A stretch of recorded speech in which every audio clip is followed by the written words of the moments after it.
Hey everybody, this is Samantha Claire Snyder. I'm a musician, a mathematician, and a storyteller, and this is my fantasy novel, The Map of Griffyngrein. Chapter 3. Jane and Jason both let out surprised exclamations, staring at each other and then at Ranef. This was the last thing they'd expected him to say. "Them?" Golgotha said incredulously. "Nah." "Yes," Ranef said. "I have never seen a case so clear and convincing in all the years I have sifted through false claims. But I repeat, I cannot and will not say it is certain yet. Clearly they must be tested." "Tested? How?" "Wait a minute," Jason protested, beginning to get to his feet. "Will you explain all this?" "Sit down, my son," Ranef said calmly. He smiled as Jason reluctantly obeyed. "Of course I'll explain. Did you think I would propel you both headlong into the midst of something so grave without you even understanding it?" I wouldn't know. That seems to be exactly what you're doing, sir." Ranef chuckled a little. "Have patience and give me a chance, Jason." Jason sighed. Yeah, sure. Sorry. "You are wise to be cautious, especially in this land. You shall both hear the whole story. It is long, so get comfortable. And Golgotha, I would advise you to take several deep breaths." Golgotha growled but said nothing. Getting up, Ranef walked over to the fire and refilled everyone's mug. In a moment, thanks to his example, everyone had calmed down significantly. Then he took his seat. "Now, let me tell you about Griffyngrein, and about how our beloved kingdom fell into shame and ruin. The land in which you now find yourself is far removed from your own world, so far that I cannot begin to explain how you came here, except to assure you that it was by magic, and magic alone. Our land, like yours, has a rich and ancient heritage. For nearly 500 years, this majestic territory has been home to a vibrant kingdom, full of valuable resources and such a variety of skilled and independent inhabitants that it has remained almost completely self-sufficient for a large portion of that time. It is the stuff of legends, the mysterious kingdom that was always so quiet but so strong. Its name, Griffyngrein. Like any kingdom, Griffyngrein has had its share of ups and downs. But over 500 years, it has boasted some of the bravest and noblest kings and queens to have ever lived. They ruled the kingdom with skill and wisdom, commanding both the love and respect of their people. The kingdom's stunning scenery and striking architecture have always made it a visually impressive country. But there are two things that especially distinguish it from other kingdoms. First, it is a nation rich with magic. Some of its inhabitants, mainly the Griffin men, possess and wield varying degrees and types of the ancient powers. For the majority of the kingdom's existence, the application of these powers has been bound up in the kingdom's management and well-being. The second thing that makes Griffyngrein unique is its namesake. Even though most of the monarchs have maintained a large and formidable army in case of attack, the main protection of the kingdom has always been from a different source. 5 griffins, magnificent creatures of extreme power, intelligence, and loyalty, filled the honored role of kingdom guards. In the custom of our country, a custom which dates back far beyond our origins into the ancient history of the griffins, each griffin, from the time he is an egg all the way to his adulthood, is cared for, taught, and raised by a griffin man. These griffin men have populated the land in which Griffyngrein now sits since long before the human settlers arrived. Some say that the griffin men owe their magical powers to their close relationship with these mysterious and majestic creatures. Although the griffins leave the care of their masters when they are full grown, the bond between them never fails. It is this process and these customs that have been integral to the health and safety of the kingdom since its foundation. For the griffins provide unmatchable protection and look after the welfare of the kingdom with great diligence, while the griffin men help establish a strong and understanding relationship between the citizens of the kingdom and the griffins. Year by year, the respect and fear that the griffins elicited from almost all outsiders had made Griffyngrein a safe and solitary land. Over the centuries, rarely did it come in contact with the outside world.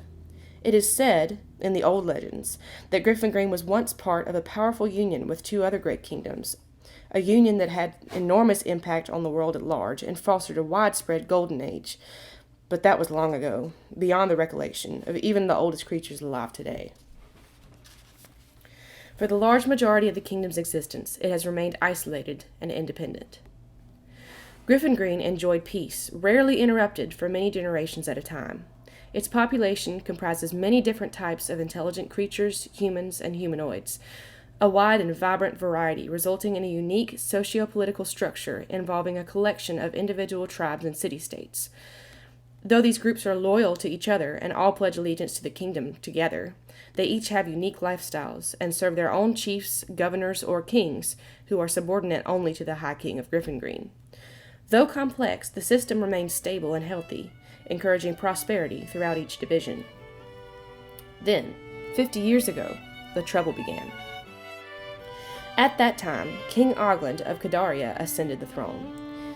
He was not, especially at first, an unkind man. In fact, many people found him charming and agreeable, but he was a weaker ruler than his predecessors. He lacked wisdom, good judgment, and often self-restraint. These faults led to a rough beginning for his reign. He was so unlike his uncle, his stalwart and reliable predecessor, that some of his subjects, remembering King Dunwell the Bulwark and how capable he had been, soon became restless and began to complain about how this immature young Ogland was failing to fill his uncle's shoes. All this was happening in the first 2 years of his reign. Then, in the third year, stranger things began to occur. Up until then, King Ogland had managed to make up for his bad choices with his charisma. People felt that he had a good heart. He was as generous as he was extravagant. While he often pursued personal gratification, even when it was unwise, he also, either on a whim or when something appealed to his compassion, would give freely to someone needy, and occasionally even pardon debts for no reason other than that it would make people happy. He had always loved public events, and attended as many as he could, helping everyone to feel that their king cared about the affairs of the people and enjoyed being amongst them. Many could overlook his shortcomings for these positive traits. But in that bizarre third year, there was a change, one that gradually became more and more impossible to ignore. First, King Ogland began failing to show up at events he had promised to attend.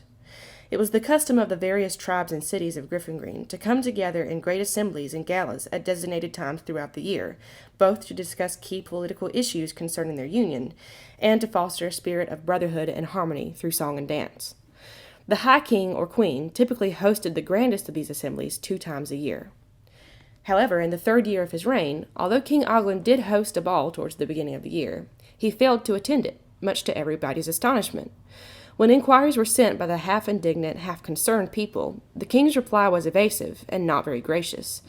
He did not hold any more events that year, and only once or twice showed up to anybody else's, behaving so strangely on these occasions that it did more harm than good to his reputation.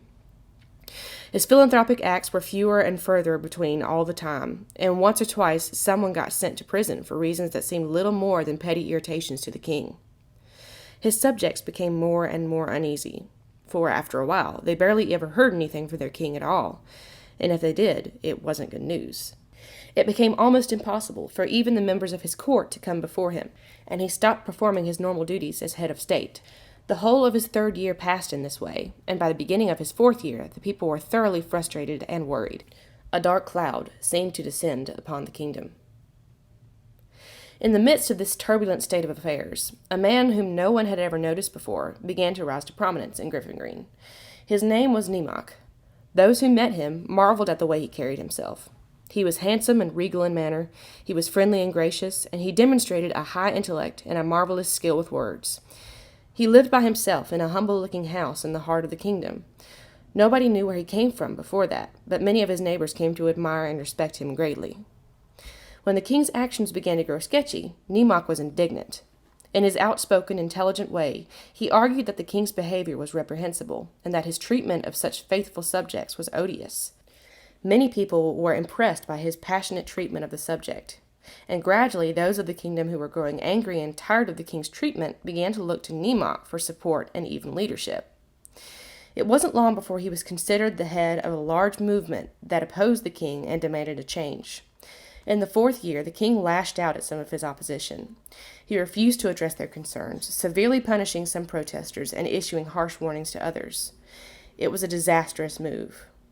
Radicals, outraged, began to stir up rebellion and even marshal militias against the king. Ogland did not have much of an army at this point.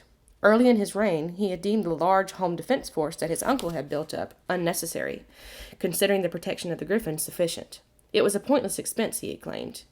He had sent many warriors home and had not provided well for the rest. The only force left that was truly ready and able to respond to the threats was his royal guard, and they were hard-pressed in their efforts to gently but firmly suppress the rioters, who were beginning to grow more and more violent. Some of the subjects who were still loyal to the king chose to join the royal guard in order to defend him and, more importantly, the traditional governmental structure, for even if they didn't condone his actions, they valued his office and what it stood for. Others could only watch, helpless and aghast, as their once peaceful nation became riddled with widespread anger and upheaval. The conflict, becoming more chaotic by the day, reached a climax as the 5th year of King Oglin's rule began.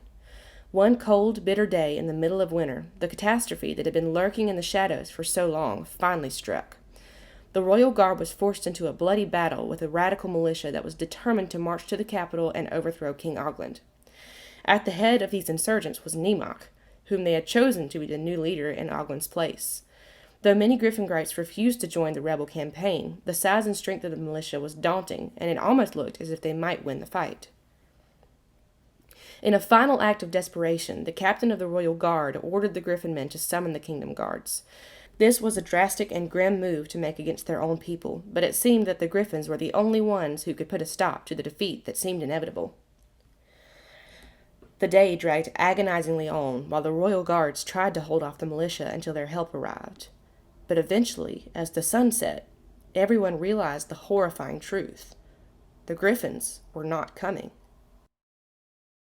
In shock, they tried to discover why.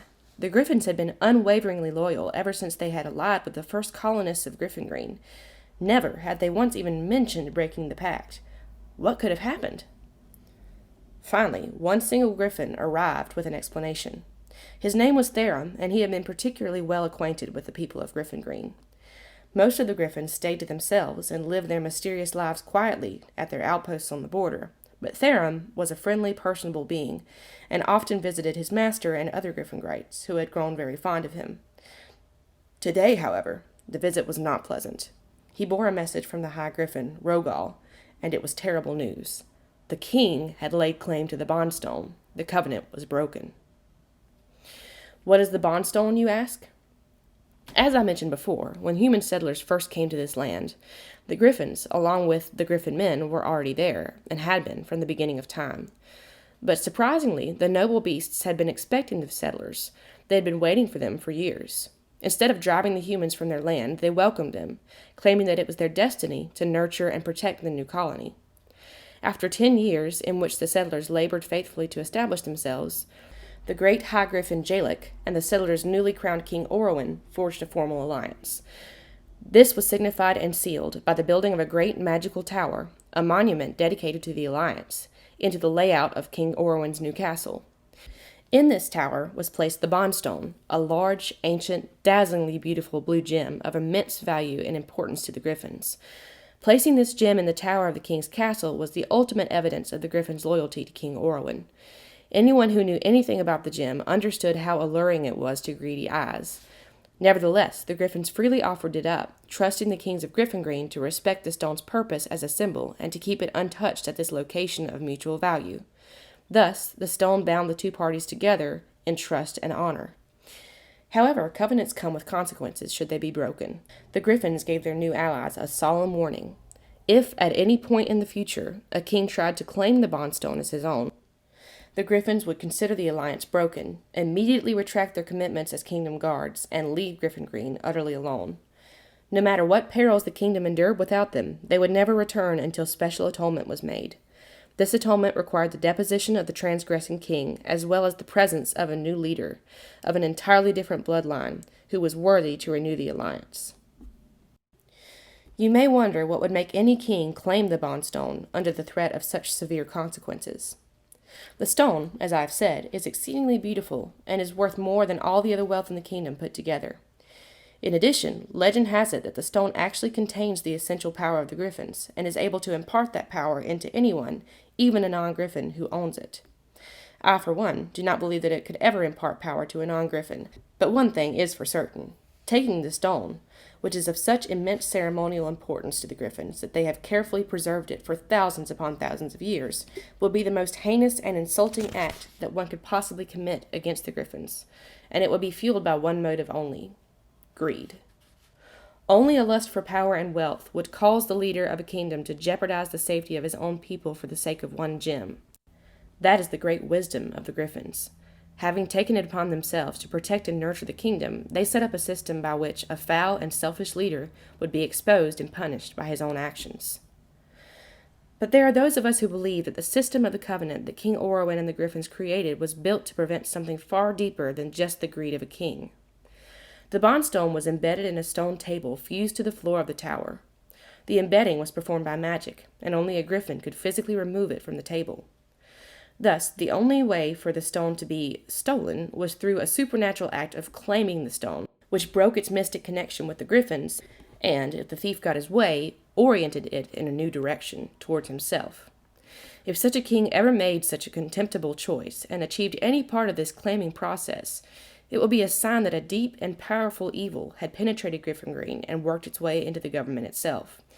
It would require more than just replacing the transgressing king with the next in line. Rather, it would necessitate a severe system of purging. Throughout the life of the kingdom, even through the ups and downs in leadership that every land experiences, the covenant was carefully kept, and the bond between the royal bloodline and the Griffins was strong. But King Oglen changed the history forever. He had claimed the stone, failing, however, to orient its connection to himself, so that it now sat cold and isolated, and now the Griffins were gone. It had been this way, unknown to the public, for several months, and the Griffins had accordingly withdrawn from their positions as kingdom guards. They were no longer even within the boundaries of Griffyngrein. Despite the crushing and all-encompassing significance of this news, was there to be no help from those who had always been their trusted friends and protectors? They begged Therum to stay with them. At first he refused. Griffins are known for their unswerving loyalty to each other, and for always adhering to their principles with discipline. But he knew that many more valiant men and misguided rebels would die that day if he did not intervene. At last he relented, agreeing to help the royal guard.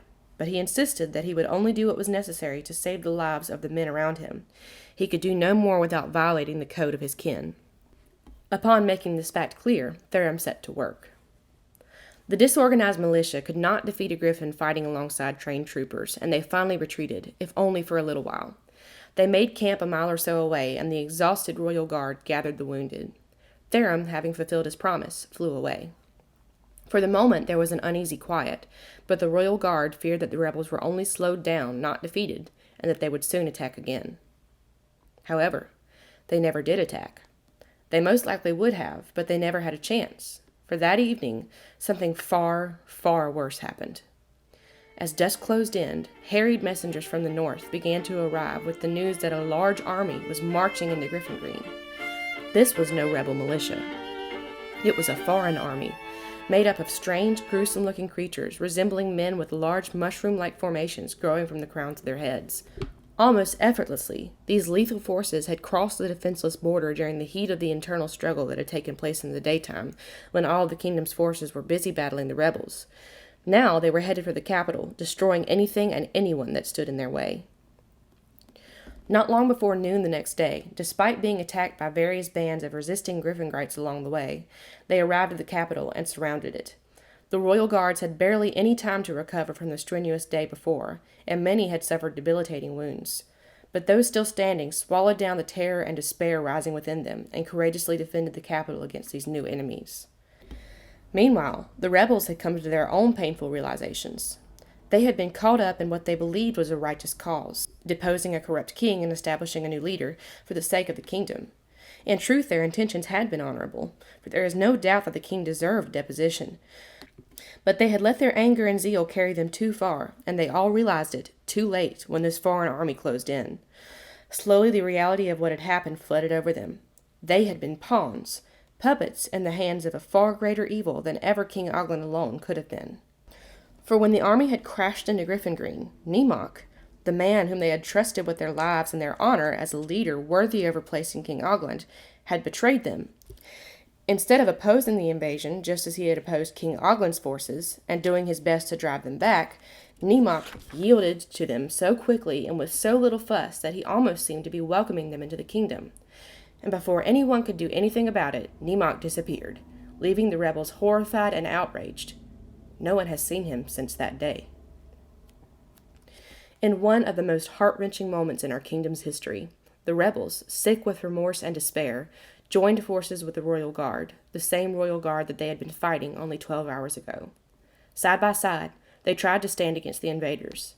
But even when they worked together, their forces were small and utterly fatigued. In the end, they were helpless against this army.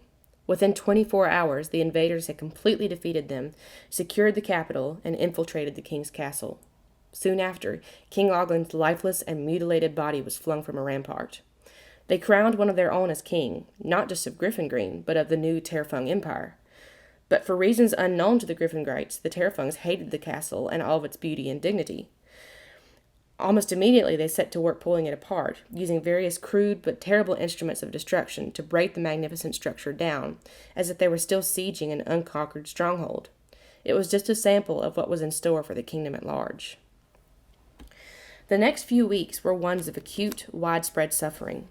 The Terfungs sent divisions of their immense army in all directions, subduing anyone who refused to cooperate, stealing all things valuable, destroying all things beautiful, and leaving devastation in their wake. This was not simply a campaign of power or a demonstration of the change in government. It was, to the Terfungs, a deep cleansing, which the Griffingrites named the Dark Revolution. Systematically and thoroughly, they scoured what was once a realm of freedom and beauty and twisted it into a place of oppression, tyranny, and poverty. The aura of fear deepened with mystery when it became apparent that the Terfung king was not actually the one ruling the kingdom. Someone they called the advisor was the one who really held the reins. The Terfung king, evidently, was merely a puppet who was allowed to be the face of the leadership in order to keep the Terfungs satisfied, since he was one of their own kind, while apparently the advisor was not. But even the simplest of Terfungs knew to whom they really answered. And though none of the Griffingrites ever saw him, they knew he must be truly terrible, for even those dark, powerful creatures spoke of him with fear. Over the next 45 years, Griffyngrein has continued to crumble, so scarred and disfigured by the Terfungs and their advisor that only distant memories can testify of the great kingdom it once was. Though that first horrible day of the Dark Revolution brought the rebels and the royal guard together in one last effort, soon after, the ever-increasing pressure from the Terfungs caused the Griffingrites to shatter apart.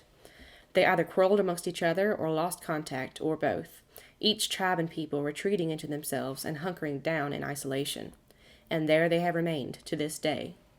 The Dark Revolution has succeeded, and it seems Griffyngrein is dead. Yet one flicker of hope remains. I, Ranef, the eldest of the Griffin men and the center of our generation's system of magic, have kept that faint flame alive. I searched for it diligently and found it in places others saw none. Indeed, I was convinced that all was not lost. Buried deep in the ancient wisdom of my people, I found things that sped me along the path to seeking liberation. I used my powers and my knowledge together in a bold attempt to set in motion certain chain reactions developed by those long before my time, and I have remained vigilant over all these years, searching for any clues that the sequence might have begun. And that is why the two of you sit in front of me now. We will soon discover if you are really the ones to help us. In the same tower where the Bondstone is kept, a great test, a magical test, is prepared for anyone who would claim to be the true liberators of Griffyngrein. You must go there and subject yourself to this test. If the stories you tell are true, then the decision set before you will be very clear. It will be up to you to decide both your own fate and the destiny of this kingdom.